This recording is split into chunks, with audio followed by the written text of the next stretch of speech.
UPSC prelims 2023 को देखते हुए ये टेस्ट फर्स्ट है और जो पर्यावरण और पारिस्थितिकी से रिलेटेड है, जो यूपीएससी में एक अपनी महत्वपूर्ण भूमिका रखता है क्वेश्चन की, जो डायरेक्टली इनडायरेक्टली आपको कम से कम 10 से 12 क्वेश्चन देखने को मिलते हैं। तो इस टेस्ट सीरीज में हम जो है पहले टेस्ट में, यानी अगर इन 5 टॉपिक को हम लें तो 5 टॉपिक में इकोलॉजी और function of ecosystem, terrestrial ecosystem यानी जो स्थलीय पारिस्थितिकी तंत्र है, और जलीय पारिस्थितिकी तंत्र, पर्यावरण प्रदूषण, नवीन ऊर्जा और एनवायरनमेंट जो इशू है, इन सबको जो है, इन सबसे रिलेटेड हम जो है टोटल जो है 100 क्वेश्चन सॉल्व करेंगे। ठीक है, तो ये 5 टॉपिक टोटल 100 क्वेश्चन होगा, यानी 3 सेट हम सॉल्व करेंगे। 300 क्वेश्चन आपको एनवायरनमेंट इकोलॉजी में मिलेंगे, जो एक सेट में, यानी अगर एक क्लास की बात करें तो उसमें 20 क्वेश्चन के हिसाब से आपको जो है क्लासेस मिलेंगी। तो ये रहा क्वेश्चन का पैटर्न। तो इन्वायरमेंट एंड इकोलॉजी में सबसे पहला क्वेश्चन आपके सामने है। तो इसमें पूछा गया है, 2 स्टेटमेंट दिए गए हैं, 4 ऑप्शन है और ऐसे ही क्वेश्चन आते हैं। तो मैंग्रोव के बारे में यहाँ पूछा गया है। मैंग्रोव के संदर्भ में निम्नलिखित कथनों पर विचार कीजिए कि मैंग्रोव वन जो है आमतौर पर केवल, मैंने आपको इसके पहले जो सीरीज चल रही है पॉलिटी की, जिसमें हमने जो है पहला सेट यानी 100 क्वेश्चन सॉल्व कर लिया, उसमें मैंने आपको बताया था एक चीज़ कि अगर क्वेश्चन में, आपके यूपीएससी के क्वेश्चन में अगर आपको किसी भी ऑप्शन में केवल आपको दिखे तो कीवर्ड के रूप में आप इसको मार्क कर लीजिएगा।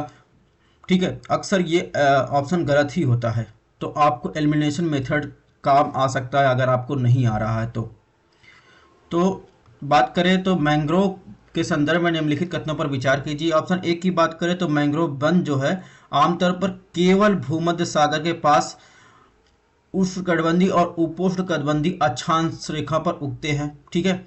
ऑप्शन 2 है पूर्व की ओर बहने वाली नदियों द्वारा डेल्टा निर्माण के कारण भारत में मैंग्रोव केवल, यहाँ भी केवल दिया है, पूर्वी तट के साथ ही पाए जाते हैं। तो इसमें सही कथन चूज करना है, जिसमें आपको 4 ऑप्शन दिए गए हैं। अगर हम ऑप्शन 1 की बात करें तो मैंग्रोव के जो पेड़ होते हैं, आपने देखा होगा वो एक पेड़ भी होते हैं और उसमें झाड़ियाँ भी होती है। जो पेड़ और झाड़ियों के समूह को मैंग्रोव वन कहते हैं। तो अपने भारत का जो सबसे बड़ा डेल्टा है कहाँ है, मैंग्रोव वन का सुंदरबन। ठीक है, तो देखेंगे जो तटीय, जो अंतर्ज्वारीय क्षेत्र होता है वहां पर उगते हैं। मैंग्रोव जो है कम ऑक्सीजन वाली क्षेत्र, मिट्टी जो होती है वहां पर उगते हैं। यानी एक विशेषता इसकी है कि मैंग्रोव वन वहां उगेंगे जहां ऑक्सीजन की मात्रा की जरूरत कम पड़ती हो पेड़ों के लिए। ठीक है, और धीमी गति से बहने वाली पानी, महीन जो तलछट यानी जो अवसाद होते हैं वहां जमा होते हैं। जैसे आप सुंदरबन डेल्टा की यानी गंगा नदी की बात करेंगे तो गंगा नदी की बात करेंगे जहां पर ये ब्रह्मपुत्रा इधर से आती है और इधर से ये एक पद्मा वाली आती है। तो इधर से जो है जब ये डेल्टा बनता है, सुंदरबन डेल्टा, तो यहाँ पर जो सारे तलछट यानी अवसाद होकर यहाँ जमा हो जाते हैं, तो यहीं पर आपको सुंदरबन जो है डेल्टा मिलेगा। तो यहाँ भी मैंग्रोव वनस्पति पाई जाती है। तो यही बात कर रहा है कि ये विशेषता है कि वहाँ पर जो है ऑक्सीजन की कम मात्रा जरूरत पड़ती है, मिट्टी वाले जो क्षेत्र होते हैं, और वहाँ पर जो है तलछट आके जमा होते हैं। मैंग्रोव वन इसमें दिया है केवल भूमध्य सागर में, ठीक है, पास उष्णकटिबंधीय उपोष्णकटिबंधीय अक्षांश पर ऊपर उगते हैं, क्योंकि वे ठंड का सामना नहीं कर सकते। ये भी ध्यान रखने की विशेषता है कि वो ठंड का सामना नहीं कर सकते। सुंदरबन डेल्टा जो दुनिया का सबसे बड़ा मैंग्रोव वन है, यानी भारत और बांग्लादेश की सीमा देखेंगे, बंगाल वे ऑफ बंगाल में स्थित है। ठीक है, तो ज्वरीय जलमार्गों और मृदा समतल रहती है। नमक जो है बहुत कम सहिष्णु रहता है। मैंग्रोव वनों के छोटे द्वीपों के एक जटिल नेटवर्क द्वारा वो जुड़ा रहता है। ठीक है, जो गंगा की मुहाने की बात कर, इस प्रकार देखेंगे तो इसमें ये बात सही रहेगी कि भूमध्य रेखा की बात कर रहा है। भूमध्य रेखा के पास जो उष्णकटिबंधीय और उपोष्णकटिबंधीय क्षेत्र होते हैं वहां पर उगते हैं। तो जरूरी नहीं, मैंने बताया कि इसको कील करके रखना है, तो कहीं कहीं ये जो है ऑप्शन सही भी हो सकता है, कहीं कहीं गलत भी हो सकता है, लेकिन इसमें भूमध्य रेखा की बात की है, केवल भूमध्य रेखा, इस प्रकार जो है ये ऑप्शन 1 सही होगा। तो इसमें सही आंसर पूछा है, तो देखेंगे जिसमें 1 1 होगा वो सही हो जाएगा। यानी ऑप्शन ए में 1 है तो ये भी सही हो सकता है। ऑप्शन सी में देखिए यहाँ भी एक है, तो ऑप्शन सी भी सही हो सकता है। डी तो सही नहीं होगा क्योंकि ना तो एक ना तो दो की बात कर रहा है, ठीक है। अब इसके अलावा अगर बात करें भारत में और कहाँ कहाँ मैंग्रोव पाए जाते हैं, तो उसको पहले देख लेते हैं ऑप्शन एक के थ्रू, ठीक है। तो सपोज ये भारत का चित्र है, मैप नहीं, ये भारत का, अगर मान लीजिए हमसे ऐसे ही बनता है,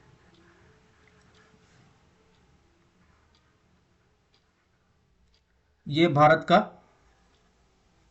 ये सपोज मैप है, ठीक है। अब आपको मैंग्रोव कहाँ कहाँ पाया जाता है सुंदरबन के अलावा, तो सुंदरबन के अलावा आप देखेंगे तो आपको जो मिलेगा, एक तो ये मिल जाएगा यहाँ पे सुंदरबन वाला एरिया आ जाएगा, सुंदरबन। और इसके अलावा आप देखेंगे महानदी का जो मैंग्रोव है वहाँ मिल जाएगा, उड़ीसा किनारे महानदी वाला क्षेत्र हो जाएगा। इसके अलावा कृष्णा गोदावरी रीजन में भी आपको मैंग्रोव मिलते हैं, वनस्पति। इसके अलावा बता कि इधर देखेंगे कावेरी डेल्टा जो है वहाँ भी मैंग्रोव मिलता है। अब आएंगे इधर, आएंगे गोवा, महाराष्ट्र के गोवा के पास आएंगे, यहाँ भी जो है गोवा मैंग्रोव मिल जाएगा। महाराष्ट्र में आएंगे रत्नगिरी के पास, वहाँ भी आपको मैंग्रोव वाला क्षेत्र मिलेगा। इसके अलावा आप आएंगे इधर गुजरात में, तो गुजरात और ये वाला क्षेत्र जो मैंग्रोव अब गुजरात के रूप में जाना जाता है। तो इस प्रकार जो है ये अन्य मैंग्रोव क्षेत्र हैं भारत के, तो ये भी आपको ध्यान रखना है। तो इस प्रकार इसमें ऑप्शन एक सही है। ऑप्शन दो की बात करें, ठीक है, तो मैंग्रोव में ऐसी जड़ें होती हैं जिन्हें हवाई जड़ें भी कहा जाता है, यानी जो दिन के कुछ हिस्से के लिए हवा के संपर्क में रहती हैं। मैंग्रोव की जो मृदा है बल्कि एरोबिक होती है, यानी अवायवीय होती है, और स्थिर, यानी उसमें जो है हवा घुस नहीं सकती है। यानी आप देखेंगे कि जो मैंग्रोव मृदा होती है वहाँ पे आपको दरारें नहीं मिलेंगी, वो एकदम चिपचिपी होती है। तो इसी प्रकार उसे कहा गया है एरोबिक, यानी अवायवीय, उसमें हवा घुस नहीं सकती। तो इस प्रकार जो अब वो मैंग्रोव की मृदा अवायवीय है, तो और अस्थिर और विभिन्न पौधों में इन स्थितियों से निपटने के लिए जड़ अनुकूल प्रदान करता है। ऑप्शन दो की बात करते रहे हैं, तो ये तो विशेषता मैंग्रोव की हो गई। तो भारत में मैंग्रोव पश्चिम और पूर्व दोनों तटों पर पाए जाते हैं, ठीक है। तो इस प्रकार जो है ये जो है ऑप्शन दो गलत है। अभी उन्होंने बताया भारत में मैंग्रोव कहाँ कहाँ पाए जाते हैं, तो इसमें लिखा केवल पूर्वी तटों पर पाया जाता है। इस प्रकार जो है पश्चिमी पूर्वी तटों दोनों पाए जाते हैं, तो इसमें केवल ऑप्शन एक सही है। अब बात करते हैं क्वेश्चन नंबर 2 की। अपघटन की प्रक्रिया में शामिल विभिन्न चरणों के संदर्भ में निम्नलिखित कथनों पर विचार कीजिए, ठीक है। इसमें बताया है कि जो ह्यूमिडिफिकेशन होता है, यानी नम्रीकरण से ह्यूमस का निर्माण होता है, जो आगे की रासायनिक क्रिया के लिए अत्यधिक प्रतिरोधी है। ऑप्शन दो है नम्रीकरण, यानी जो ह्यूमिफिकेशन होता है उसके लिए खनिजीकरण का एक आवश्यक पूर्व आवश्यकता है। और तीसरा ऑप्शन है अपचय अपघटन का अंतिम चरण है। तो इसमें आपको करेक्ट आंसर चूज करना है। तो फिर चलिए देखते हैं ऑप्शन एक से। जिसमें ऑप्शन एक की बात करें तो जो अपघटन होता है, यानी अपघटन जो होता है, जैसे कोई अगर जानवर मृत पड़ गया, मरा हुआ है, या पेड़ पौधे मृत हो गए हैं, तो उनमें जो उस मिट्टी में जो होता है, जो एक्टिव जो जीव रहते हैं उनको खा ले जाते हैं। उसके फलस्वरूप क्या होता है, जीव जो है मिट्टी बन जाता है। तो वही होता है अपघटन, एकदम ठेठ भाषा में समझने के लिए, ठीक है। अपघटन जो होता है मृत जो जानवर होते हैं या पौधे होते हैं कि ऊतक के सड़ने या टूटने की प्राकृतिक प्रक्रिया है। अपघटन की प्रक्रिया में महत्वपूर्ण चरण है, यानी अपघटन की शुरुआत में कौन कौन से चरण शामिल होते हैं। सबसे पहले क्या होगा, अगर मान लीजिए कोई मृत जानवर है, तो मृत जानवर क्या होगा, पहले उसका विखंडन होगा, या पौधा है, ठीक है, विखंडन होगा। उसके बाद क्या होगा, उसका निच्छालन होगा। उसके बाद क्या होगा, उसका अपचय होगा। उसके बाद क्या होगा, उसका आद्रीकरण होगा। उसके बाद उसका खनिजीकरण होगा। तो ये प्रक्रिया चलती है टूटने की। पैरा प्रक्रिया आपको कहीं ज़्यादा नहीं पूछा जाता है। तो ह्यूमस का निर्माण जो आगे की रासायनिक प्रक्रिया के लिए अत्यधिक प्रतिरोधी है। तो इस प्रकार जो है ऑप्शन एक सही है। अगर इसको और देखना, विखंडन क्या होता है, विखंडन की बात करें तो यह एक अपघटन की प्रारंभिक अवस्था होती है। यानी जो विखंडन होता है वो अपघटन की प्रारंभिक अवस्था होती है।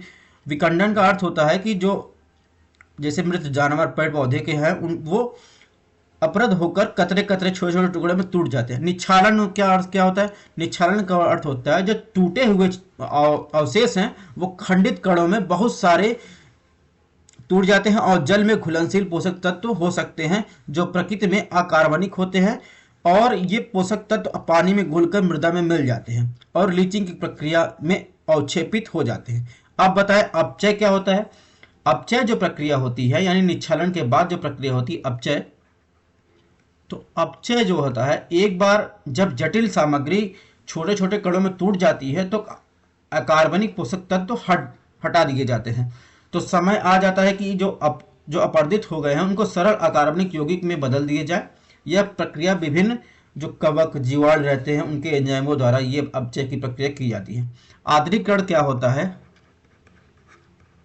आर्द्रीकरण की बात करें तो आर्द्रीकरण मृदा पर गहरे रंग के अनाकार पदार्थ की परत होती है जो जिसे ह्यूमस कहते हैं। ठीक है, इसे आसानी से विकृत नहीं किया जा सकता क्योंकि यह जो होता है रोगाणुओं की क्रिया के लिए अत्यधिक प्रतिरोधी होता है और ह्यूमस की परत पोषक तत्व से भरपूर होती है क्योंकि यह मृदा की उच्च उर्वरता प्रदान करती है। इस प्रकार जो ऑप्शन एक सही है, ये आपका पूरी तरह एक्सप्लेनेशन हो गया।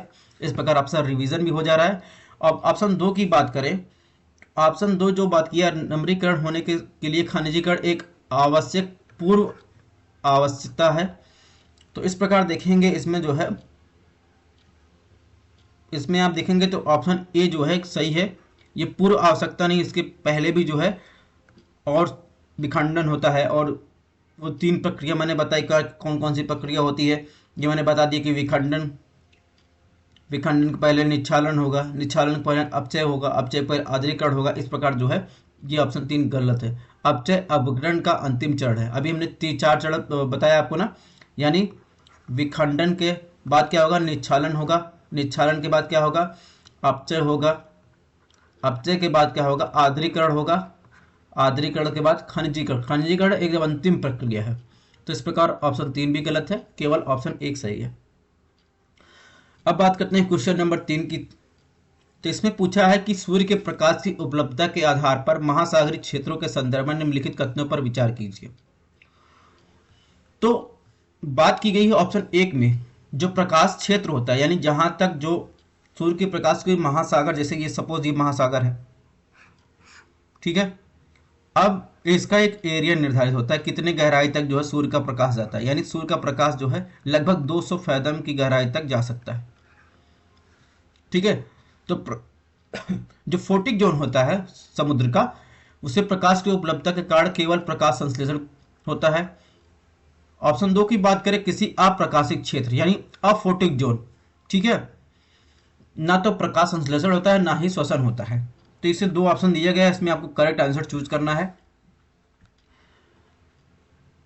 तो अगर ऑप्शन 1 की बात करें तो प्रकाश संबंधी क्षेत्रीय जो जलीय इकोसिस्टम होता है उसकी ऊपरी परत है जहां प्रकाश का प्रवेश करता है और जिसके भीतर प्रकाश संश्लेषक गतिविधियां होती हैं। इस क्षेत्र की गहराई पानी की पारदर्शिता पर निर्भर करती है, यानी जितना आपको पानी अगर पारदर्शी मिलेगा फोटिक जोन उतना ही अंदर होगा, ठीक है। प्रकाश संश्लेषण और शोषण के लिए क्रिया दोनों होती है। तो इस प्रकार जो है जो प्रकाशित क्षेत्र की बात कर रहा है इसमें प्रकाश की उपलब्धता कारण केवल प्रकाश संश्लेषण होता है। तो प्रकाश संश्लेषण केवल नहीं होता है, इसमें प्रकाश संश्लेषण भी होता है, श्वसन की प्रक्रिया भी होती है। इसमें अगर श्वसन की प्रक्रिया दिया होता तो ये ऑप्शन सही होता है, लेकिन इसमें आप जो प्रकाश संश्लेषण की बात की जा रही है तो प्रकाश संश्लेषण नहीं होता, इसमें केवल ऑप्शन है, इस प्रकार ये गलत है। तो एक गलत हो गया तो जहां जहां एक हो वो ऑप्शन गलत हो जाएगा, यानी ए गलत हो जाएगा, सी गलत हो जाएगा। अब बात करें ऑप्शन 2 की। अगर ऑप्शन 2 की बात करें तो एफोटिक जोन यानी अप्रकाशित क्षेत्र होता है। एफोटिक जोन अप्रकाशित क्षेत्र को कहते हैं। वो जलीय इकोसिस्टम के निचली परत होती है, यानी पहले प्रकाशित जोन होगा, उसके नीचे अप्रकाशित जोन होगा जहां प्रकाश प्रवेश करता है और पौधों की वृद्धि अप्रकाशित क्षेत्र से प्रतिबंधित है। यहाँ केवल श्वसन की क्रिया होती है, प्रकाश संश्लेषण की क्रिया नहीं होती है। यानी इसमें बताया कि ना तो प्रकाश क्रिया होता है ना ही श्वसन होता है। लेकिन आपको ध्यान रखना, जब आपने पढ़ा होगा तो अगर ये मान लीजिए सपोज ये समुद्र है, तो इसका एक एरिया होगा, यहाँ तक फोटिक जोन होगा, इसके नीचे अफोटिक जोन होगा। तो ये फोटिक जोन होगा, जहाँ पर फोटिक जोन है तो यहाँ पर आपको प्रकाश संश्लेषण जो मिल जाएगा, प्रकाश संश्लेषण और प्लस जो है श्वसन की क्रिया जो है आपको दोनों मिलेगा। तो इस प्रकार ऑप्शन ए गलत है। लेकिन अप्रकाशित क्षेत्र में तो प्रकाश संश्लेषण होगा नहीं, क्योंकि प्रकाश संश्लेषण के लिए प्रकाश की जरूरत होती है। तो अफोटिक जोन यानी अप्रकाशित जोन प्रकाश से पहुंचेगा नहीं, लेकिन उसके अंदर तो जीव रहते ही हैं, तो इस प्रकार श्वसन क्रिया होती है। इस प्रकार ऑप्शन 1 ऑप्शन 2 दोनों गलत है, ऑप्शन डी सही है। अब बात करते हैं क्वेश्चन नंबर 4 की। चराई, इसमें पूछा है consider the following statement with the reference of to grazing and detritus food chain, यानी चराई और अपरद खाद्य श्रृंखला के संदर्भ में निम्नलिखित कथनों पर विचार करना है। यानी जो दोनों खाद्य श्रृंखलाओं में ऊर्जा का प्राथमिक स्रोत पादप बायोमास है, यानी the primary source of energy is the both food chain and plant is biomass. Second option दीजिएगा, जो अपरद खाद्य श्रृंखला चराई खाद्य श्रृंखला के उत्पादन से जुड़ी हुई, यानी detritus food chain is linked with output of the grazing food chain. और ऑप्शन 3 है, दोनों खाद्य श्रृंखलाओं में प्राथमिक उपभोक्ता हमेशा शाकाहारी होता है। तो हर भी बात करता है उपरोक्त कथन में कौन सा सही है। तो इसमें देखेंगे ऑप्शन 1 की बात करेंगे, चराई खाद्य श्रृंखला। चराई खाद्य श्रृंखला का मतलब क्या है, पहले ये समझ लेते हैं। इसमें चराई खाद्य श्रृंखला की बात की है, तो चराई खाद्य श्रृंखला जो उपभोक्ता द्वारा उपभोक्ता खाद्य श्रृंखला शुरू करते हैं, यानी पौधे या पौधे के हिस्से को अपने भोजन के रूप में उपयोग करता है उपभोक्ता, पौधे के जिस हिस्से को अपने भोजन के रूप में उपयोग करता है, तो वो चराई खाद्य श्रृंखला का निर्माण करता है। ठीक है, यह खाद्य श्रृंखला का आधार पर हरे पौधे से शुरू होती है और प्राथमिक उपभोक्ता शाकाहारी तक होते हैं। ठीक है, तो इसमें दिखा है दोनों खाद्य श्रृंखलाओं में ऊर्जा प्राथमिक स्रोत पादप बायोमास होता है। ठीक है, लेकिन अपरद खाद्य श्रृंखला की बात की, यह सूक्ष्म जीवों द्वारा उपभोग किए गए सड़ने वाले जानवरों और पौधों के शरीर के मृत कार्बनिक पदार्थों से शुरू होती है और फिर अपरद या अपघटन नामक जीवों को खिलाने वाले जीव अन्य शिकारियों के लिए शुरू हो जाती है। तो इस प्रकार देखेंगे कि यहाँ पर ये इसमें दोनों खाद्य श्रृंखला की बात की गई है। तो इसमें जो चराई वाला है ये तो है प्राथमिक वाला, लेकिन जो अपरद वाला है वो तो लास्ट में होता है, सड़ने गलने वाले कार्बनिक अपघटक से संबंधित। इस प्रकार ऑप्शन 1 गलत है। तो करेक्ट जहाँ जहाँ 1 होगा वो ऑप्शन गलत हो जाएगा। ए में 1 है और डी में 1 है। अब बात करेंगे ऑप्शन 2 की। ठीक है, ऑप्शन 2 की वह अपरद खाद्य श्रृंखला चराई खाद्य श्रृंखला के उत्पादन से जुड़ी हुई है, लेकिन ऐसा तो है नहीं, वो दोनों अलग अलग है। दोनों खाद्य श्रृंखलाओं के बीच अंतर जो है प्रथम स्तर के उपभोक्ता के लिए ऊर्जा का स्रोत है। चराई खाद्य श्रृंखला की बात करें उसमें ऊर्जा का प्राथमिक स्रोत जीवित पादप बायोमास है, जबकि अपरद खाद्य श्रृंखला में ऊर्जा का स्रोत जो है मृत यानी डेथ कार्बनिक पदार्थ है। इस प्रकार जो है ऑप्शन जो 3 है, ऑप्शन 2 सही है। ठीक है, 2 खाद्य श्रृंखलाएं हैं वो जुड़ी हैं। अपरद खाद्य श्रृंखला के लिए प्रारंभिक ऊर्जा की स्रोत की चराई की जरूरत होती है और अपशिष्ट पदार्थ जो मृत कार्बनिक पदार्थ हैं उनके लिए भी होती है।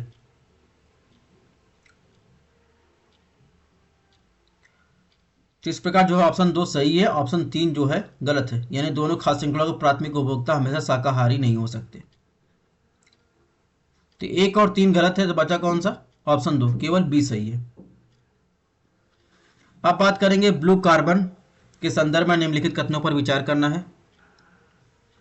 तो ब्लू कार्बन की बात करें तो उसमें ऑप्शन 1 दिया गया यह जलीय निकायों में जीवित जीवों द्वारा अवशोषित कार्बन है। ऑप्शन 2 की बात करें यह तटीय इकोसिस्टम जैसे मैंग्रोव, जरीय दलदल आदि स्थलीय वनों की तुलना में अधिक कार्बन का स्राव करते हैं। उपयुक्त कथन में सही करेक्ट आंसर चूज करना है। तो ब्लू कार्बन की बात करें तो ब्लू कार्बन जो है दुनिया के महासागरों और तटीय इकोसिस्टम द्वारा अवशोषित कार्बन है, यानी मोलस्क, फाइटोप्लैंक्टन आदि कार्बन को अवशोषित करते हैं, जिसे ब्लू कार्बन कहा जाता है। ठीक है, ब्लू कार्बन क्या है आपको समझ में आ गया। अब बात करें कि महासागरों में जीवों द्वारा अवशोषित कार्बन बायोमास जैसे मैंग्रोव और लवड़ी दलदल समुद्री घास के तलछट के रूप में संग्रहित किया जाता है। इस प्रकार जो है जलीय निकायों में जीवित द्वारा अवशोषित कार्बन है ये भी ऑप्शन एक सही है। सही ऑप्शन जहाँ जहाँ एक होगा वो ऑप्शन सही होगा, तो इसमें ऑप्शन बी गलत होगा क्योंकि इसमें एक नहीं है।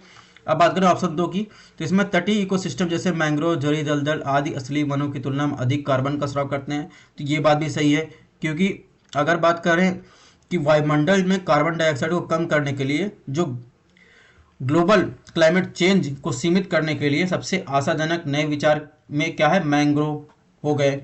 ये जो है एब्जॉर्ब कर सकते हैं कार्बन डाइऑक्साइड को। समुद्री घास हो गए, लवड़ी दलदल हो गए, तो इनका संरक्षण करना जरूरी है।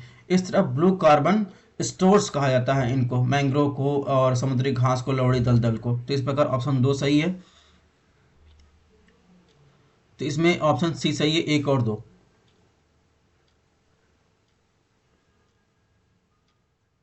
यानी अगर इसमें इसमें एक चीज़ और ध्यान रखनी है, यानी अगर अगर जो तटीय इकोसिस्टम, उसके अलावा जो समुद्र में जो दलदल मैंग्रोव है, वो जो तट पर जो आपको स्थल पर पेड़ मिले उनकी तुलना में 100 गुना तेज जो है कार्बन जो डाइऑक्साइड एब्जॉर्ब करते हैं। ठीक है, तटीय इकोसिस्टम जो होता है, जैसे मैंग्रोव, ज्वारी, दलदल, समुद्री घास के मैदान को अलग अलग करते हैं, असली वनों की तुलना में प्रति इकाई क्षेत्र में अधिक कार्बन जमा कर सकते हैं। अब बात करते हैं क्वेश्चन नंबर 6 की। क्वेश्चन नंबर 6 में पूछा है जलीय जीवों के वर्गीकरण के संदर्भ में निम्नलिखित कथनों पर कौन सा कथन गलत है। तो ऑप्शन 1 दिया गया है इसमें क्या लिखा है, न्यूट्रॉन जलीय जीव हैं। ये न्यूट्रॉन नहीं है, यहाँ पे जाके न्यूट्रॉन जलीय जीव हैं जो नेटिक क्षेत्र में जलमग्न रहते हैं। और इसके अलावा ऑप्शन बी है बेंथोस, वे जलीय जीव हैं जो समुद्र जल पे रहते हैं। ऑप्शन सी है नेक्टॉन, शक्तिशाली तैराक होते हैं जिनका एक उदाहरण मछली है। ऑप्शन डी है जो पेरीफाइटन है, वो जीव हैं जो जड़ वाले पौधे या तने पत्तियों से जुड़े रहते हैं। तो इस प्रकार देखेंगे इसमें कौन सा ऑप्शन आपको गलत है वो पूछा है। अगर न्यूट्रॉन की बात करें तो वो ऐसे जीव हैं जो वायु जल अंतरिक्ष पर रहते हैं, अर्थात तैरते पौधे जो होते हैं उन्हें नेक्टन या न्यूट्रॉन कहते हैं। ठीक है, तो इस प्रकार जो है ये जलीय जीव है जो नेरेटिक क्षेत्र में जलमग्न रहते हैं। इसमें जलमग्न नहीं रहते हैं, वो ऊपर तैरते रहते हैं। तो इस प्रकार ऑप्शन ए गलत है। तो इस ऑप्शन में देखेंगे तो ऑप्शन ए गलत है, जो इसका आंसर है। इसमें सबमर्ज जलमग्न नहीं रहते हैं, ये नेक्टॉन जो है ऊपर तैरते रहते हैं। और अगर बेंथोस की बात करें तो बेंथिक जीव जो वे जल हैं जो जल के द्रव्यमान पर तल पर तैरते रहते हैं। यानी अगर नेक्टॉन की बात करें, तीसरे ऑप्शन की बात करें, ऐसे जीव होते हैं जो शक्तिशाली तैराक होते हैं, यानी जल धाराओं के पार कर सकते हैं। और वहीं पेरीफाइटन की बात करें, वो ऐसे जीव होते हैं जो जड़ वाले पौधों के तनों और पत्तियों से जुड़े रहते हैं या दलदल के ऊपर उभरने वाले पदार्थ जैसे शैवाल। फ्लैंक्टन क्या होते हैं, फ्लैंक्टन शैवाल या डायटम प्रोटोजोआ लार्वा के रूप में सूक्ष्म रूप से तैरते जीवों को प्लावक कहते हैं। इस तरह बात करें तो इस समूह में शैवाल, फाइटोप्लैंक्टन भी सब जैसे सूक्ष्म पौधे और प्रोटोजोआन या जूप्लैंक्टन और जानवर शामिल होते हैं। इस प्रकार इसमें गलत आंसर पूछा है, सीधे आप गलत आंसर में आपको ये लगा। तो आपको अलग अलग इसके विशेषता पढ़ने लिए बेंथोस क्या होता है, नेक्टस क्या होता है, नेक्ट्रॉन्स क्या होते हैं, और इसके अलावा पेरीफाइटन क्या होते हैं, इसका एक स्तरीय आपको मिल जाएगा, उसमें आपको विशेषता देख लेनी है। और ये क्वेश्चन आ भी जाता है। महासागरीय क्षेत्रों में निम्नलिखित कथनों पर विचार कीजिए। समुद्र तटीय क्षेत्र में शैवाल का प्रभुत्व होता है और उपज्वारीय क्षेत्र कभी वायुमंडल के संपर्क में नहीं आता है। जिसमें 2 ऑप्शन दिया गया है, उसमें करेक्ट आपको चूज करना है। तो बात करेंगे कि सबसे पहले देख लेते हैं कि जोन ऑफ ओशियन की बात करेंगे। ठीक है, सही आंसर चूज करना है आपको। तो जोन ऑफ ओशियन की बात करें तो उसमें ऑप्शन 1 देखेंगे तो जो इंफ्राटोरल जोन होता है उसे इस क्षेत्र में शैवाल का प्रभुत्व होता है और इसकी गहराई कम पानी में के निशान के लगभग 16.14 फीट नीचे आता है। तटीय क्षेत्र की बात करें तो इस जोन में सीप जैसे जानवर का वर्चस्व रहता है। तो इस प्रकार ऑप्शन 1 जो है गलत है। समुद्र तटीय क्षेत्र में शैवाल का प्रभुत्व नहीं रहता। ऑप्शन 1 गलत है, एक जहां होगा वो गलत हो जाएगा। ऑप्शन 2 की बात करें तो ये उपज्वारीय क्षेत्र में कभी वायुमंडल संपर्क में नहीं आता, ये ऑप्शन सही है, क्योंकि जो सब टाइडल जोन होता है वह ये नेरेटिक जोन होता है, सबसे निचला हिस्सा होता है, और महासागर के इंटरटाइडल जोन के नीचे होता है। यह क्षेत्र कभी भी वातावरण के संपर्क में नहीं आता। तो इस प्रकार देखेंगे ऑप्शन बी सही है। अब बात करते हैं क्वेश्चन नंबर 8 की तरफ। क्वेश्चन नंबर 8 को देखेंगे तो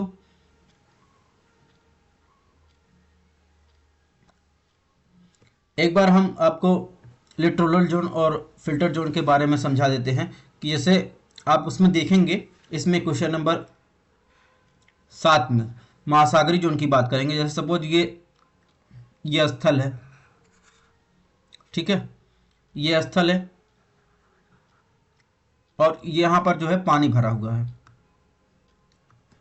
यहाँ पर जो है पानी भरा हुआ, ये समुद्र का जोन है, ठीक है, यहाँ पर पानी भरा हुआ है। अब देखेंगे अगर इसकी जोन की बात करेंगे तो हाई वाटर स्प्रिंग रहेगा, यहाँ पर, यहाँ ऊपर देखेंगे जो सतह होगी यहाँ पर हाई टाइड आएगी, उसके नीचे क्या रहेगा, लो टाइड स्प्रिंग रहेगा, ठीक है। और एकदम नीचे जाएंगे तो वहाँ पे आप क्या आएगा, समुद्र तटीय क्षेत्र की बात जो कर रहा है इसमें, तो यह शैवाल का प्रभुत्व नहीं होगा, यही पूछ रहा है इसमें क्वेश्चन में। इसके ऊपर आएंगे तो यहाँ पर, फिर यहाँ पर आएंगे, यहाँ पर ग्रेजिंग वगैरह मिल जाएगी और यहाँ पर शैवाल का प्रभुत्व होना चालू हो जाएगा। इसके बाद लिटोरल जोन आ जाएगा, ऊपर को लिटोरल जोन कहते हैं। तो इस प्रकार इसको डिवाइड किया जाता है। अब बात करते हैं क्वेश्चन नंबर 8 की। अमेजन वर्षा वनों के संदर्भ में निम्नलिखित कथनों पर विचार कीजिए। अमेजन वर्षा वन ब्राजील के 80% क्षेत्र में फैले हुए हैं और यह उत्तर में गुयाना हाईलैंड से लेकर पश्चिम में एटलस पर्वत और पूर्व में अटलांटिक महासागर से घिरा है। तीसरा ऑप्शन है, यह वर्षा वन ग्रह पर कार्बन के शुद्ध अवशोषक है। उपयुक्त कथनों में करेक्ट आंसर चूज करना। तो सबसे पहले बात करें अमेजन वर्षा वन की ब्राजील के 80% क्षेत्र में फैला हुआ, ये एक बात गलत है, क्योंकि अमेजन वर्षा वन एक जो है उष्णकटिबंधीय वर्षा वन है जो उत्तरी दक्षिण अमेरिका के अमेजन नदी और उसकी सहायक नदियों के जल निकासी की बेसिन के बृहद फैला हुआ है, जो लगभग 6 लाख वर्ग किलोमीटर यानी 6 करोड़ वर्ग किलोमीटर की बात करें तो वो कवर करता है। लेकिन इसमें जो परसेंटेज आपको बताया गया है ये 40% है, ब्राजील के 40% हिस्से पर फैला। यानी अगर ब्राजील आप देखेंगे तो ब्राजील तो बहुत बड़ा है, ये सपोज ये आप देखेंगे तो यहाँ पर ये हो गया है, ये ब्राजील हिस्सा है। अगर 80% पर वर्षा वन है तो और सारी चीज़ें कहाँ गई। तो इस प्रकार देखेंगे ये सिर्फ जो है 40% हिस्से पर जो है अमेजोन बेसिन के जो है ब्राजील का वहाँ पर फैला हुआ है, उसके किनारे अमेजोन रिवर बेसिन, तो 40% क्षेत्र पर फैला हुआ है। इस प्रकार जो है ऑप्शन ए गलत है। और इसका अगर बात करेंगे कहाँ कहाँ ये अमेजन वर्षा वन फैला हुआ, किस किस राज्य किस किस देश में, तो इधर आएंगे। सपोज ये मैं बना ही देता हूँ मैप आपको। सपोज ये जो है जो साउथ अमेरिका है, तो इधर आएंगे पेरू में आपको मिल जाएगा। इसके बाद इक्वाडोर में, कोलंबिया में, वेनेजुएला, गुयाना, सूरीनाम और फ्रेंच गुयाना। तो यहाँ तक जो है इसका जो क्षेत्र फैला हुआ है। तो इस प्रकार देखेंगे कि केवल 1% भाग को कवर करने के बावजूद अमेजन उन सभी वन्य जीव प्रजातियों के लिए 10% का आवास प्रदान करता है। लेकिन उत्तर के गुयाना हाईलैंड और पश्चिम के एंडीज पर्वत की बात करेंगे तो दक्षिण में ब्राजील के मध्य के पठार में पूर्व अटलांटिक महासागर से घिरा है। तो इस प्रकार जो है ये ऑप्शन 2 जो है गलत है। उत्तर गुयाना हाईलैंड की बात कर रहा है जो पश्चिमी एटलस और पूर्व में अटलांटिक महासागर से घिरा हुआ है, ठीक है। तो यहाँ पर मध्य पठार तक घिरा हुआ है। तो इस प्रकार जो है ऑप्शन 2 गलत है। ऑप्शन 3 की बात करें, वर्षा वन ग्रह एक पर कार्बन शुद्ध अवशोषक है। ऑप्शन 3 भी गलत है, क्योंकि हाल ही में जो ब्राजील के national institute for space research ने एक शोध में पाया कि जो वर्षा वन है, अमेजन वर्षा वन, उसमें अभी आपने सुना होगा कि उसमें आग लगी थी और उसने बताया कि रिसर्च में कि वर्षा वन ने अपने वर्षा वन को 18% भाग को खो दिया। जो अमेजन का वर्षा वन है, कार्बन उत्सर्जन का सबसे प्रमुख कारण जंगल में लगी आग, अर्थात उसे दवानल कहते हैं, जो कि लगभग 1.5 अरब मीट्रिक टन कार्बन उत्सर्जन के लिए जवाबदेह था। तो इस प्रकार ऑप्शन 3 भी गलत है, तो ऑप्शन डी इसमें सही है, 1 2 3। अब बात करें क्वेश्चन नंबर 9 की। उष्णकटिबंधीय और समशीतोष्ण वर्णों के बीच निम्नलिखित अंतर पर विचार कीजिए। तो इसमें ऑप्शन 1 दिया गया है, उष्णकटिबंधीय वर्षावन एक समरूप तापमान और वर्षावन की विशेषता रखते हैं, जबकि समशीतोष्ण वर्षावन तापमान और वर्षा से संबंध में ऋतु के अनुसार प्रदर्शन करते हैं। ऑप्शन 2 की बात करें तो उष्णकटिबंधीय और समशीतोष्ण दोनों वर्षावनों में छोटे पेड़ों और झाड़ियों की प्रचुरता होती है। इसमें सही कथन आपको चूज करना है। अगर आपने उष्णकटिबंधीय वर्षावन की विशेषता कभी पढ़ी है तो उसमें देखेंगे उष्णकटिबंधीय वन कहाँ होते। सपोज अगर विश्व को हम जो है ऐसे देखते हैं, जैसे ये हो गया भूमध्य रेखा की बात करें, ये हो गया 0 डिग्री, 0 डिग्री नॉर्थ साउथ, 0 से 10 डिग्री नॉर्थ साउथ मान लें, तो ये वाला जो क्षेत्र हो गया ये ट्रॉपिकल हो गया, यानी विषुवत रेखीय वर्षावन या उष्णकटिबंधीय वर्षावन भूमध्य रेखा के आसपास जो क्षेत्र स्थित है उसको क्या कहते हैं, उष्णकटिबंधीय वर्षावन, जो पृथ्वी के सबसे विविध और समृद्ध वनों में से एक है और तापमान और वर्षा दोनों उच्च रहता है, या कह सकते थे एक समान रहता है। वार्षिक वर्षा जो होती है उष्णकटिबंधीय वर्षावन में वो लगभग 200 सेंटीमीटर से अधिक होती है, जो आमतौर पर पूरे वर्ष भर ऐसे ही चलता रहता है। अब वहीं समशीतोष्ण की बात करें, समशीतोष्ण वर्षावन की बात करें तो कुछ तटों के साथ पाए जाते हैं, जैसे उत्तरी अमेरिका की बात करें, नॉर्थ अमेरिका की प्रशांत तट, यानी नॉर्थ अमेरिका का जो पश्चिमी किनारा है वहाँ पाए जाते हैं। दक्षिण अमेरिका की बात करें, दक्षिण अमेरिका का जो है साउथ अमेरिका का, तो दक्षिण पूर्व तट के पास पाया जाता है। साथ ही समशीतोष्ण वन जैसे यूनाइटेड किंगडम होगा, यूके, न्यूजीलैंड और जापान और दक्षिण ऑस्ट्रेलिया, नॉर्वे के कुछ हिस्सों में पाया जाता है। और ये समशीतोष्ण वर्षा वन जो होते हैं वहाँ पर जो वर्षा होती है यहाँ पर 200 सेंटीमीटर वार्षिक वर्षा प्राप्त करते हैं, लेकिन तापमान और वर्षा के संबंध में एक चिन्हित मौसम के अनुरूप प्रदर्शन करता है। तो इस प्रकार देखेंगे ऑप्शन 1 जो है सही है। ठीक है, ऑप्शन 1 सही में सही पूछा, जहां 1 होगा वो ऑप्शन सही होगा। ऑप्शन बी में 1 नहीं, इसको काट दीजिए। ऑप्शन 2 इसलिए गलत है क्योंकि इसमें बताया उष्णकटिबंधीय और समशीतोष्ण वर्षावन दोनों जो है वर्षावनों में छोटे और पेड़ों और झाड़ियों की प्रचुरता होती है, जबकि ऐसा नहीं। जो उष्णकटिबंधीय वर्षावन होते हैं उसमें वनस्पतिक विशेषता पाई जाती है, इसमें जो है वनस्पति की विविधता ज्यादा है उष्णकटिबंधीय वर्षावन में। ठीक है, और यहाँ पर अत्यंत घनी आपको आबादी मिल जाएगी वनस्पतियों की। और इसमें जो उष्णकटिबंधीय वर्षावन में उसमें आपको अस्थिरीकृत वनस्पति की विशेषता मिल, यानी अगर एक पेड़ जो है सबसे ऊंचा है, उसके नीचे उसके छाया में दूसरा पेड़ है, उसके छाया में तीसरा पेड़, यानी अस्थिरीकृत आपको वनस्पति मिलेगी। इसका कारण है क्योंकि उष्णकटिबंधीय वर्षावन में जो सरवाइव कर चुका, जिसको प्रकाश संश्लेषण में यानी सर्वाइवल कर चुका, वो आप सबसे ऊपर पेड़ बड़ा बन जाता है। उसके नीचे जो है कम प्रकाश मिला वो छोटा, उससे कम मिला वो छोटा। कुछ पेड़ होते हैं बढ़ ही नहीं पाते, यानी इतना घना होता है। आप कभी देखेंगे तो वहां पर आपको पता चलेगा कि इतना घना इसलिए अस्थिरीकृत होता है। ठीक है, अब बात करेंगे जिसमें कुछ ऊंचे वृक्ष होते हैं जैसे लताएं और बेलो, एपीफाइटिक आर्किड और ब्रेमोलियाड से ढके होते हैं। जमीनी स्तर पर सूर्य का प्रकाश की कमी होती है तो वहां पर झाड़ झंगड़ बहुत ज्यादा मिलते हैं।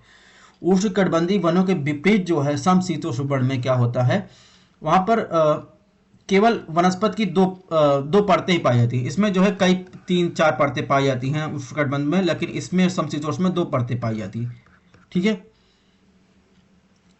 और इसमें जो है कैनोपी परत पाई, समशीतोष्ण वर्षावन में वृक्षारोपण हरा भरा होता है जिसमें मुख्य रूप से लाइकेन और फर्न पाए जाते हैं। तो इस प्रकार ऑप्शन 2 गलत है। तो ऑप्शन 2 गलत हुआ, बचा कौन सा? ठीक है, ऑप्शन 1 केवल 1 सही है। तो इस प्रकार इसकी व्याख्या हो गई, आपको समझ में भी आ गया। अब बात कर रहे हैं क्वेश्चन नंबर 10 की, बोरियल वनों के बारे में। Consider the following statement about the boreal forest. कब ये पूछा गया है, बोरियल फॉरेस्ट है क्या, ये क्वेश्चन आ चुका है। अगर बात करें तो इसमें ऑप्शन 1 दिया गया है, ये वन उच्च वर्षा और लंबी सर्दियों वाले ठंडे क्षेत्रों में पाए जाते हैं। ऑप्शन 2 दिया गया है, मुख्य रूप से ठंडे वातावरण के कारण इन वनों में मिट्टी के पोषक तत्व में कमी और प्रकृति है वो अम्लीय होती है। इसके अलावा जो बोरियल वन है विश्व के सबसे बड़े स्थलीय कार्बन सिंक है। इसमें करेक्ट आंसर आपको चूज करना है। तो करेक्ट आंसर चूज करना है तो चलिए चूज करते हैं। सबसे पहले ऑप्शन एक को ही देख लेते हैं। तो जो बोरियल वन है वो मुख्य रूप से विश्व के जो है 8 देशों में पाए जाते हैं। यानी 8 देश कौन कौन से हैं? कनाडा, इसके अलावा चाइना, फिर कौन सा आ जाएगा? फिनलैंड, इसके बाद आएगा जापान, जापान के बाद नॉर्वे, नॉर्वे के बाद रूस, रूस, स्वीडन और यूएसए। इन देशों में 8 देशों में, विश्व के 8 देशों में ये बोरियल फॉरेस्ट पाए जाते हैं। अब उच्च वर्षा वाले जो इन ठंडे क्षेत्रों में लंबी सर्दियां और छोटी गर्मियों के साथ मजबूत मौसमी जलवायु को बोरियल शंकुधारी वनों की विशेषता के रूप में वर्गीकृत किया जाता है। तो इस प्रकार ऑप्शन एक जो है सही है।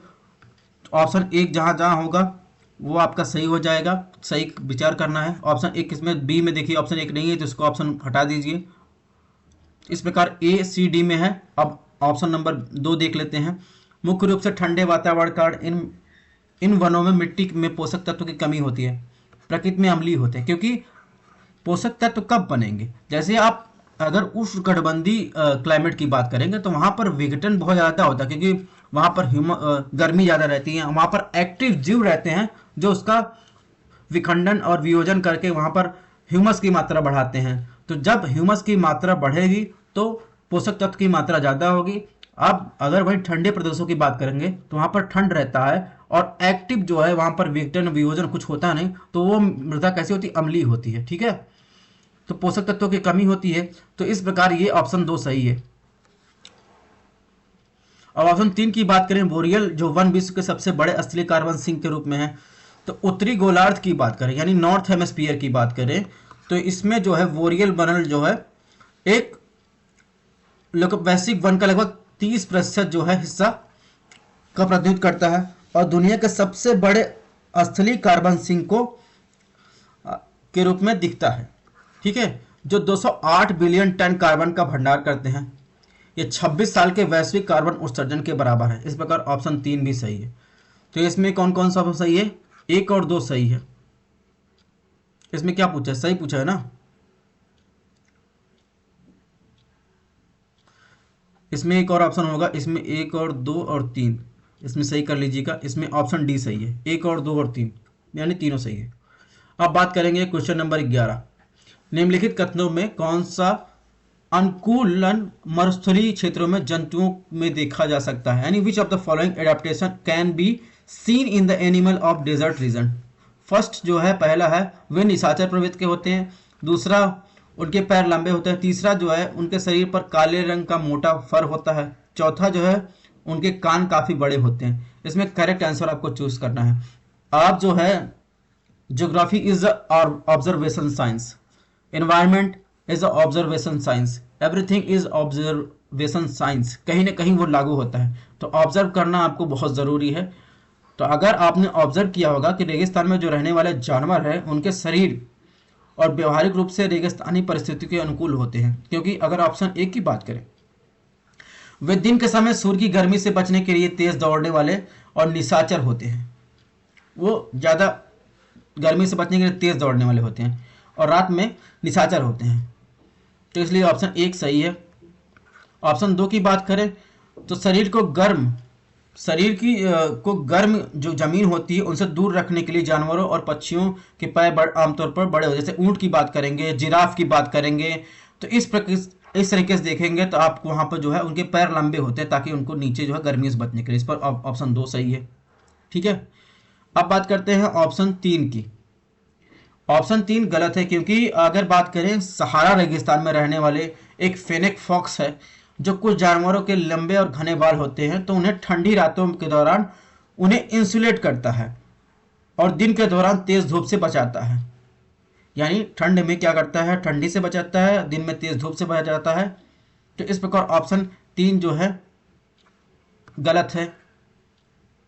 शरीर काले रंग का मोटा फर होता है, ये जरूरी नहीं है।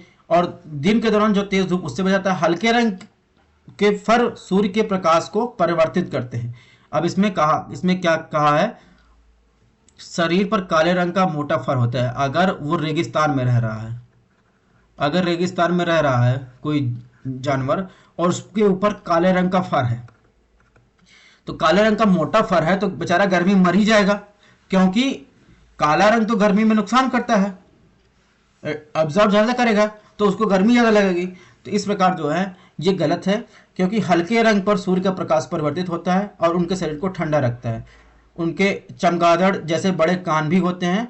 और ऑप्शन 4 की बात करें तो जो शरीर की गर्मी को विकर्ण करते हैं और उन्हें ठंडा रखने में मदद करते हैं। इस प्रकार ऑप्शन 4 सही है। यानी ऑप्शन देखेंगे इसमें कौन कौन सही है, 3 जहां होगा उसको छोड़ के जो है ऑप्शन सी सही है। अब बात करेंगे क्वेश्चन नंबर 12 की। तो इसमें जलीय जीवों के निम्नलिखित जोड़े पर विचार करना है, यानी जलीय जीवों के प्रकार की बात दी गई है और उसका विवरण दिया गया है। क्वेश्चन नंबर 12, सबसे पहले बात की गई है न्यूस्टोन, यानी न्यूस्टोन का मिलान किया गया जड़ वाले पौधों के तनों और पत्तियों से जुड़े रहने वाले जीव। और इसके बाद बात की गई है पेरीफाइटन की। पेरीफाइटन जो होता है वायु, जल और अंतरपृष्ठ पर रहने वाले जीव, यानी ये जो मिलान किए गए हैं इसके हिसाब से बता रहे हैं। नेक्टन जो होता है जीव को जो शक्तिशाली तैराक होते हैं। बेंथोस जो जल के तल में रहने वाले जीव होते हैं। इसमें सही सुमेलित कौन सा है? तो अगर न्यूस्टोन की बात करें तो ये अनासक्त जीव होते हैं, वायु जल के अंतरफलक पर रहते हैं और हमेशा जो है फ्लोर पर जो है जैसे मैं सतह पर तैरते रहते हैं। तो इस प्रकार ये गलत है, ये जड़ के पौधों वाले तनों पर जुड़े रहने वाले जीव नहीं है।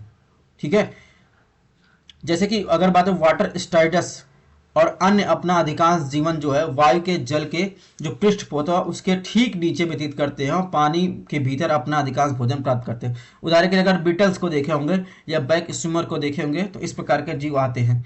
और ऑप्शन 2 की बात करें तो पेरीफाइटन भी गलत है, क्योंकि पेरीफाइटन ऐसे जीव होते हैं जो जड़ वाले पौधों और तनों और पत्तियों के नीचे की मिट्टी के ऊपर निकलने वाले पदार्थ, जैसे अगर सेलाइसल शैवाल की बात करें उनसे जुड़े हुए जानवरों के समूह में आते हैं। तो इस प्रकार ऑप्शन 2 भी गलत है, यानी 1 भी गलत 2 भी गलत।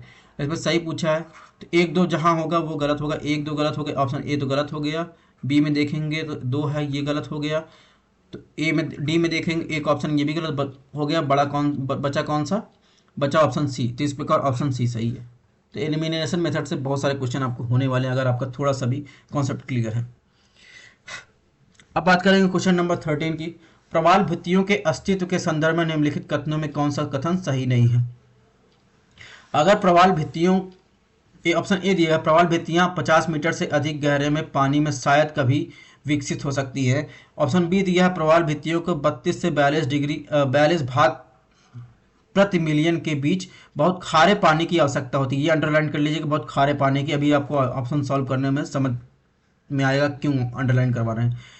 ऑप्शन सी की बात करें, प्रवाल भित्तियों को जीवित रहने के लिए स्वच्छ और साफ पानी की आवश्यकता होती है। ऑप्शन डी की बात करें, इनमें से कोई भी नहीं। तो इसमें पूछा है कौन सा कथन सही नहीं है, इनकरेक्ट। ठीक है, अब एक बात ध्यान रखिएगा, अगर ऑप्शन ए की बात करें तो प्रवाल भित्ति हो जो उथले पानी में उगने की जरूरत होती है, जहां सूरज की रोशनी उन तक पहुंच सके, जैसे जुजैंथलिन या शैवाल पर निर्भर करते हैं, और जो उनके ऑक्सीजन और अन्य पदार्थों को प्राप्त करते हैं। क्योंकि जो शैवाल है उसको जीवित रहने के क्या प्रकाश की आवश्यकता होती है, और कोरल को इसी प्रकार कोरल को जीवित रहने में प्रकाश की भी आवश्यकता होती है। कोरल शायद ही कभी 165 फीट यानी 50 मीटर से अधिक गहराई में विकसित हो सकते हैं। तो इसमें सही नहीं है, तो इसमें ये जो है सही है ऑप्शन 1। ऑप्शन बी की बात करें तो अधिकांश, इसमें मैंने अंडरलाइन करवाया था ना, प्रवाल भित्तियां जो होती हैं उनके लिए बहुत खारा पानी की आवश्यकता है, जो अधिकांश प्रवाल भित्तियां होती हैं, जो 32 से 42 भाग प्रति हजार के बीच। यही कारण है कि मूंगे उन क्षेत्रों में एस्चुरी में नहीं रहते जहां नदियां जो समुद्र में ताजा पानी बहता है। तो ऑप्शन बी गलत है, तो इसमें यही ऑप्शन गलत है। ऑप्शन सी की बात करें तो प्रवाल भित्तियों को साफ और स्वच्छ जल की आवश्यकता होती है, जो सूर्य के प्रकाश को पार कर सके और प्रकाश संश्लेषण की क्रिया कर सके। अगर पानी अपारदर्शी होगा, स्वच्छ नहीं होगा, तो अच्छी तरह पनप नहीं सकती। तो इस प्रकार जो है ऑप्शन सी भी सही है।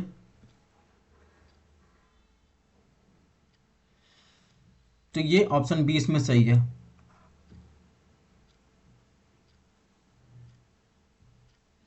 प्रवाल भित्तियों को जीवित रहने के लिए जो गर्म पानी की स्थिति की भी आवश्यकता होती है। विभिन्न क्षेत्रों में रहने वाले प्रवाल भित्तियों के तापमान में उतार चढ़ाव का सामना करते हैं। हालांकि प्रवाल भित्ति आमतौर पर 20 से 32 डिग्री सेल्सियस तापमान के पानी में पाए जाते हैं।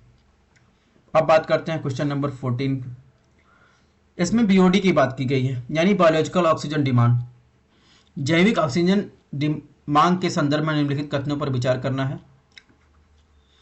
ठीक है, ऑप्शन एक है, यह बैक्टीरिया और अन्य सूक्ष्म जीवों द्वारा वायवीय परिस्थितियों में कार्बनिक और अकार्बनिक पदार्थों के विघटन हेतु खपत ऑक्सीजन मात्रा है। ऑप्शन दो की बात करें, जल का जो बीओडी का मान है 5 ppm से कम होता है, जबकि अत्यधिक प्रदूषित वाले बीओडी का मान 17 ppm उससे अधिक होता है। कौन सा कथन सही है? तो जैव रासायनिक ऑक्सीजन यानी बीओडी यानी बायोलॉजिकल ऑक्सीजन डिमांड और अन्य सूक्ष्म जीवों द्वारा खपत ऑक्सीजन की मात्रा है जब वे वायवीय परिस्थितियों में यानी जो साफ हैं उनमें कार्बनिक पदार्थ या को विघटित करते हैं। तो पानी में क्या होता है, जब कार्बनिक पदार्थ का विघटन होता है। आप बताइए, खाना खाने के लिए एनर्जी चाहिए, काम करने के लिए एनर्जी चाहिए। खाना खाएं, आप रोटी खाएं, रोटी खाएं, रोटी को दबाने के लिए, ये कहते हैं हमारे देहाती में ऐसे एकदम पीस कर खाने के लिए क्या एनर्जी चाहिए, तो वही कार्बनिक पदार्थों को तोड़ने के लिए। ठीक है, तो उसके लिए क्या एनर्जी काम करता है? ऑक्सीजन का काम एनर्जी करता है। कार्बनिक पदार्थों को तोड़ने के लिए ऑक्सीजन की जरूरत होती है। तब जब बीओडी की मात्रा पानी में कार्बनिक पदार्थों की मात्रा का एक माप कहा जाता है। इसे जैविक रूप से तोड़ने के लिए कितनी ऑक्सीजन की आवश्यकता है, उसे ही जैविक ऑक्सीजन मांग कहा जाता है। रासायनिक प्रक्रिया द्वारा जो अवशिष्ट जल होते हैं यानी गंदे जल होते हैं, कार्बनिक और अकार्बनिक पदार्थों के विघटन करने के लिए आवश्यक ऑक्सीजन की मात्रा को जो रासायनिक ऑक्सीजन की मात्रा कहते हैं। तो ये आप समझ गए, जैविक ऑक्सीजन की मात्रा और रासायनिक ऑक्सीजन की मात्रा। तो रासायनिक ऑक्सीजन की मात्रा का मान बीओडी से अधिक होता है। हालांकि जो रासायनिक ऑक्सीजन की मात्रा कम विशिष्ट है, क्योंकि यह बायोडिग्रेडेबल कार्बनिक पदार्थों का स्तर के बजाय रासायनिक रूप से ऑक्सीकृत होने वाली हर चीज को मापता है। तो इस प्रकार देखेंगे, इसमें ये ऑप्शन एक गलत है।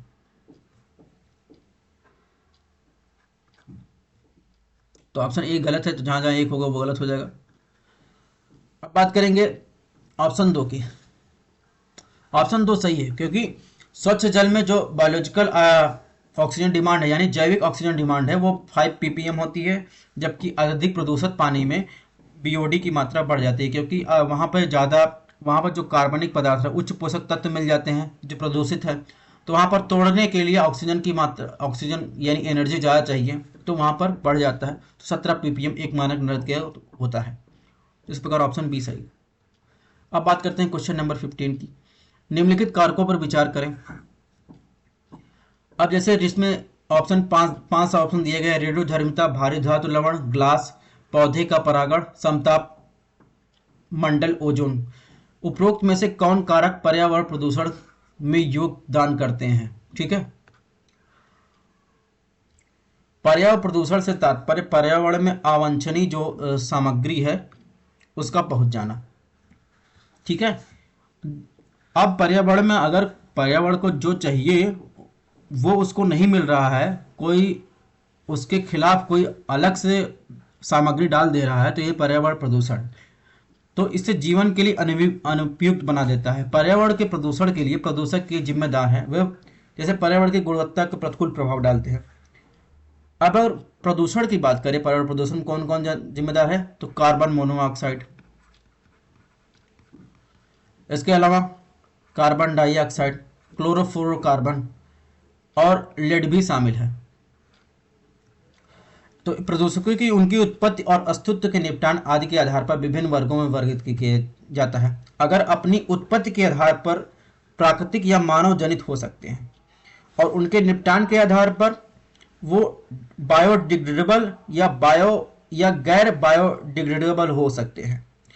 अगर रेडियोधर्मी पदार्थ, रेडियोएक्टिव पदार्थ है, भारी धातुओं के लवण, कांच या प्लास्टिक आदि अजैव निम्नीकरण प्रदूषक के कुछ उदाहरण हैं।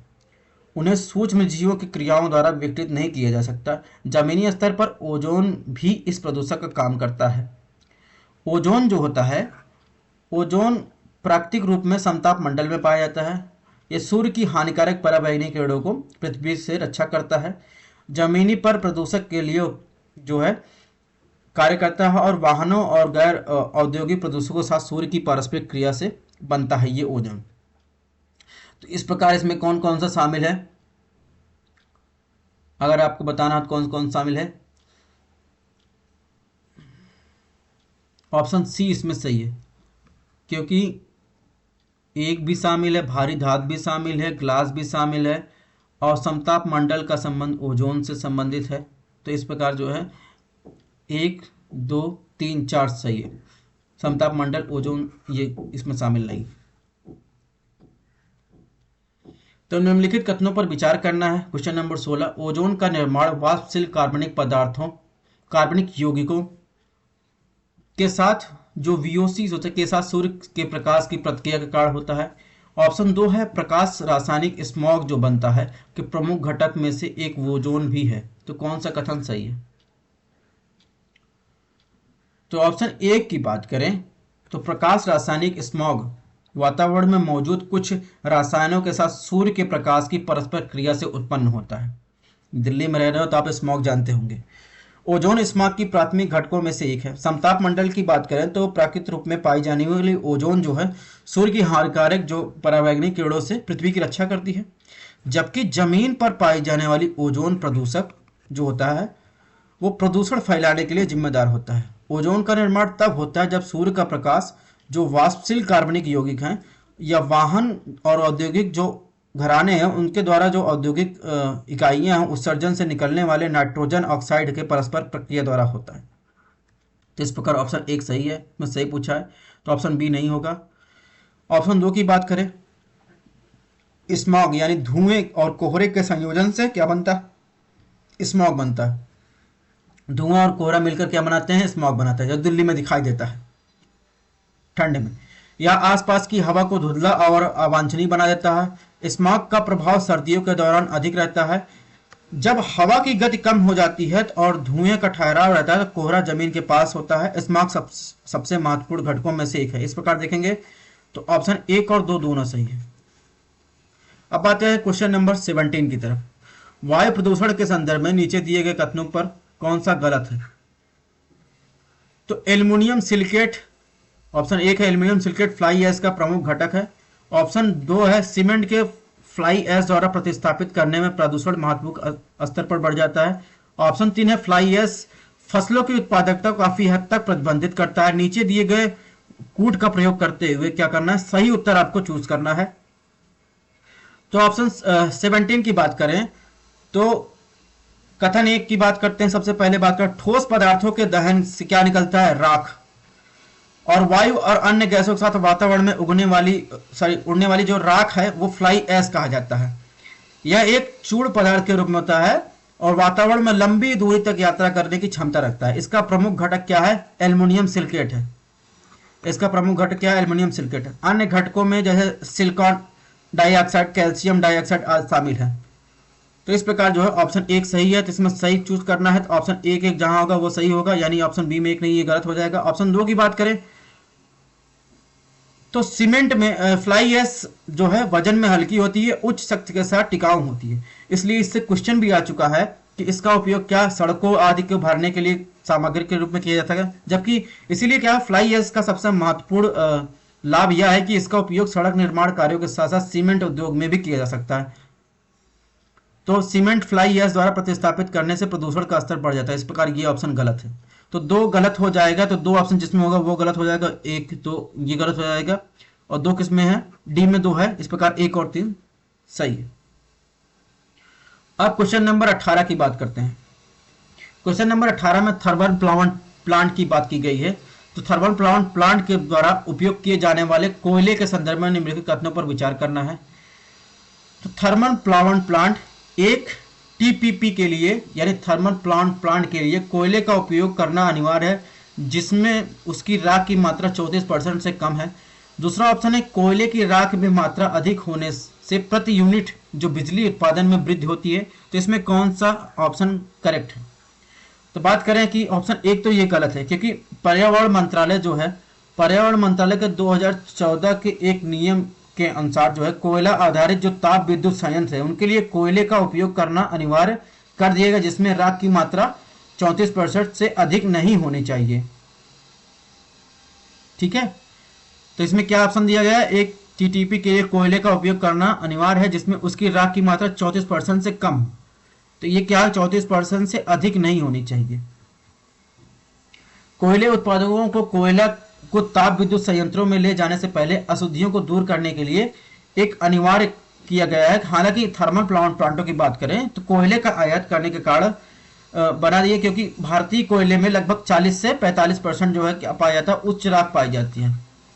इसीलिए पर्यावरण मंत्रालय द्वारा हाल ही में बनाए गए एक जो विनियमन में थर्मल पावर प्लांटों की राख की मात्रा के बावजूद कोयले के उपयोग की अनुमति दी गई है। और इसीलिए हालिया जो रेगुलेशन लाया 2014 के रेगुलेशन के विपरीत है, इसलिए वर्तमान में थर्मल पावर प्लांट द्वारा उपयोग किए जाने वाले कोयले की राख सामग्री की कोई सीमा नहीं है। तो इस प्रकार जो है सीमा इसमें निर्धारित नहीं की गई है। तो ये ऑप्शन एक गलत है। तो ऑप्शन एक गलत है, सही पूछा है तो ऑप्शन एक जहां जहां होगा वो गलत हो जाएगा। ऑप्शन डी की बात करें कोयले की राख की मात्रा अधिक होने से प्रति यूनिट बिजली उत्पादन वृद्धि होती है, ये गलत बात है, क्योंकि भारतीय कोयले की राख की मात्रा 40 से 45% अधिक होता है। राख की मात्रा जितनी अधिक होगी उतनी ही मात्रा में ऊर्जा का उत्पादन करने के लिए कोयले की आवश्यकता होगी। इसलिए अधिक राख सामग्री वाले ऊर्जा के लिए प्रति यूनिट जो बिजली का उत्पादन को कम करती है, यानी जितना ज्यादा राख होगा उतना ज्यादा बिजली का उत्पादन कम होगा। तो इस प्रकार ऑप्शन एक और दो गलत है, ऑप्शन डी सही है। अब बात करते हैं क्वेश्चन नंबर 19 की। तो निम्नलिखित जोड़ों पर विचार करना है और प्रमुख जो अप्रौद्योगिक हैं उसके लक्षित प्रदूषकों की पहचान करना है। ठीक है, जैसे बात करेंगे ऑप्शन एक की बात करें तो ग्रिप्स गैस डिफिल्टराइजेशन है, उसका संबंध इन्होंने जोड़ा है हाइड्रोजन सल्फाइड से। इसके अलावा ऑप्शन दो दिया गया है जो चयनात्मक उत्प्रेरक कटौती है उसको जोड़ा गया अमोनिया से। और तीसरा ऑप्शन है इलेक्ट्रोस्टैटिक जो प्रेसिपिटेटर है वो धुआं से जोड़ा गया है। और चौथा स्क्रबर जो धूल और गैस कण से जोड़ा गया है। इसमें करेक्ट अप्रोच आपको बताना है। ऑप्शन एक की बात करें तो ग्रिप्स गैस डिसल्फ्राइजेशन जो होता है जीवाश्म ईंधन विद्युत संयंत्रों से निकलने वाली गैसों से सल्फर डाइऑक्साइड को हटाने की एक तकनीक है। ये तकनीक भी आपको ध्यान रखनी है कि डिसल्फ्राइजेशन तकनीक जो है क्यों क्या क्या कहते हैं, जैसे ग्रिप्स यानी गैस डिसल्फ्राइजेशन जीवाश्म ईंधन को विद्युत संयंत्रों से निकलने वाली गैसों से सल्फर डाइऑक्साइड को हटाने की तकनीक है। इसे गीली और सूखी प्रक्रिया द्वारा किया जाता है। शुष्क फ्लू डिसल्फ्राइजेशन में चूने का उपयोग किया, चूने की एक प्रतिक्रियाशील एजेंट के रूप में प्रयोग किया जाता है जिससे गैसों को पकड़ लिया जाता है, ग्रिप्स कर लिया जाता है गैसों को हटाने के लिए। और वहीं अगर वेट फ्लू गैस की बात करें जिससे डिसल्फ्राइजेशन किया जाता है, चूने के घोल का उपयोग शामिल किया जाता है। इस प्रकार देखेंगे तो ऑप्शन एक जो है गलत है, हाइड्रोजन सल्फाइड से नहीं है। तो ऑप्शन एक गलत हो गया। एक जहां जहां होगा वो ऑप्शन गलत हो जाएगा, यानी एक में 1 4 है, बी में देखेंगे 1 3 है, ये भी गलत हो जाएगा। बचा सी और डी। ऑप्शन दो देख लेते हैं। तो चयनात्मक उत्प्रेरक की बात करें या सेलेक्टिव कैटालिटिक रिडक्शन की बात करें तो ये जो होता है ये नाइट्रोजन को ग्रिप करने के लिए है, ना कि अमोनिया को ग्रिप करें, यानी नाइट्रोजन को ग्रिप करने के लिए है। तो इस प्रकार ऑप्शन दो भी गलत हो गया। तो दो जहां होगा वो गलत हो जाएगा। तो बचा 3 और 4 यानी ऑप्शन सी सही है। वही अगर बात करें इसके अलावा इलेक्ट्रोस्टैटिक प्रेसिपिटेटर की तो ये जो है धुएं के लिए है, ये सही है। और इसके अलावा स्क्रबर्स की बात करें तो ये ऐसी तकनीक है जो गैसों के पार्टिकुलेट मैटर को हटाती है, तो ये भी सही है। तो इसकी कुछ तकनीक को आपको ध्यान रखना है। तो आज का लास्ट क्वेश्चन है क्वेश्चन नंबर 20। तो निम्नलिखित कथनों पर विचार करना है। ऑप्शन 1 2 3 दिया गया है और इसमें गलत आंसर आपको चूज करना है। ठीक है, अब इसमें ऑप्शन 1 में कहा गया अमोनिया प्रदूषण में कमी के लिए उच्च तापमान जिम्मेदार है। ऑप्शन 2 दिया गया सिंधु और गंगा के मैदानी इलाकों को हाल ही में अमोनिया प्रदूषण के हॉटस्पॉट के रूप में पहचाना गया। ऑप्शन 3 की बात किया गया बढ़ी हुई वर्षा जो है पर्यावरण में अमोनिया प्रदूषण के स्तर को बढ़ा देती है। तो आपको इनकरेक्ट वर्ड चूज करना है। तो ऑप्शन एक की बात करें तो आईआईटी खड़गपुर द्वारा किए गए एक अध्ययन के अनुसार अगर बात करें तो भारतीय गंगा के मैदानों की पहचान अमोनिया प्रदूषण के हॉटस्पॉट के रूप में की गई है। यानी अमोनिया कृषि के और उर्वरक उपयोग का महत्वपूर्ण हिस्सा है। अमोनिया जो है कृषि और उर्वरक के उपयोग में ज़्यादा किया जाता है और उर्वरकों के अधिक उपयोग के कारण वातावरण में अमोनिया की मात्रा बढ़ गई है। अमोनिया की मात्रा बढ़ गई है। इसका तापमान के साथ सकारात्मक संबंध है। तापमान जितना अधिक होगा, ठीक है, और प्रयुक्त उर्वरक का वाष्पीकरण उतना अधिक होगा, ठीक है, तो इसके साथ ही प्रदूषण जो है उतना अधिक होगा। तो इस प्रकार ऑप्शन एक गलत है। अमोनिया प्रदूषण की कमी के लिए उच्च तापमान की जिम्मेदार है, ये गलत है। इस प्रकार देखेंगे गलत आंसर चूज करना है तो एक गलत हो गया। ऑप्शन दो की बात करेंगे तो ऑप्शन दो गलत है क्योंकि हाल ही में जो भारत गंगा के मैदान को इस क्षेत्र में भारी कृषि और उर्वरक का जो उपयोग किया जाता है उसके कारण अमोनिया प्रदूषण के हॉटस्पॉट के रूप में पहचाना गया। अध्ययन में सिंधु बेसिन का उल्लेख नहीं है, ठीक है, सिंधु बेसिन का उल्लेख नहीं, सिर्फ गंगा बेसिन का उल्लेख है जो हमने अभी बताया। तो इस प्रकार ऑप्शन दो भी गलत है। ऑप्शन तीन की बात करें तो ऑप्शन तीन जो है भी गलत है क्योंकि जो वर्षा में वृद्धि से कृषि उत्सर्जन में कमी करती है।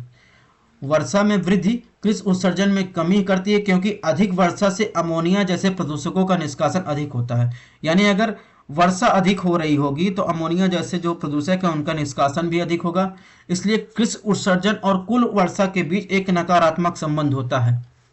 तो बढ़ी वर्षा पर्यावरण में अमोनिया के स्तर को बढ़ा देती है। तो इस प्रकार ऑप्शन तीन भी गलत है। तो इसमें देखेंगे कौन सा ऑप्शन सही है। ऑप्शन डी सही, 1 2 3 गलत पूछा है। तो आज का जो 20 क्वेश्चन का टारगेट है वो यहीं पर समाप्त होता है। अभी नेक्स्ट क्लास में हम लोग देखेंगे नेक्स्ट 20 क्वेश्चन। तो हम लोगों को टोटल इस सेक्शन से 100 क्वेश्चन करने हैं। तो इस प्रकार के हम लोग 3 सेट सॉल्व करेंगे जिसमें 300 सेट के 300 क्वेश्चन सॉल्व करेंगे। तो कमेंट बॉक्स में जरूर बताएं ये लेक्चर आपको कैसा लगा, और अच्छा लगा हो तो इसको शेयर कीजिए। अगले नेक्स्ट लेक्चर होने वाला है पॉलिटी का, नेक्स्ट टॉपिक का।